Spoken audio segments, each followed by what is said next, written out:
what do you make of the Board of Peace as an institution? You haven't got major European powers there. You haven't got UK there, which expressed its objection on the basis of Russia being invited and somewhat involved. France and Germany outrightly rejected any form of participation.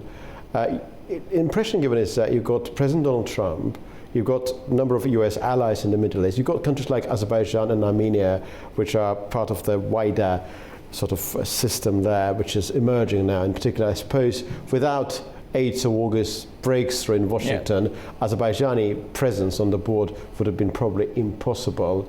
What do you make of this configuration?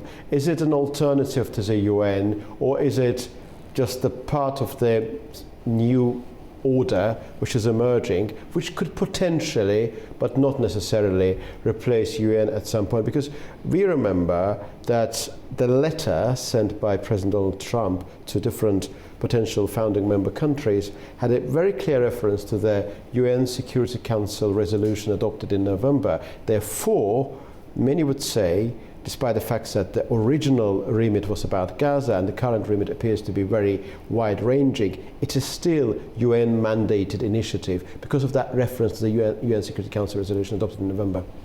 Exactly. The Board of Peace shouldn't limit with Gaza. It has a strong ideological background, I think. Few years ago, if we go back just 10 years from now, definitely there was a debate with the Western lead international order and the Chinese lead in the example of BRICS. Now we see the Trump lead organization with membership annually around $1 billion. So the difference is here, Trump lead this project, it seems it has no strong ideological background which offers the global order. We still not sure what kind of principle it relies on, comparing how the vision it offers, how the conflict should be prevented at least. But anyhow, the most important thing you have mentioned, well, before the declaration of the Board of Peace, USA declared they are going to withdraw from several United Nations institutions.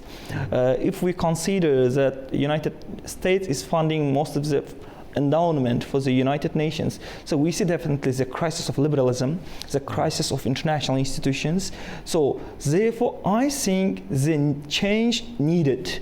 United Nations at some point in crisis, but it doesn't mean the Board of Peace will replace United Nations, at least this kind of world order which we have been created since World War II.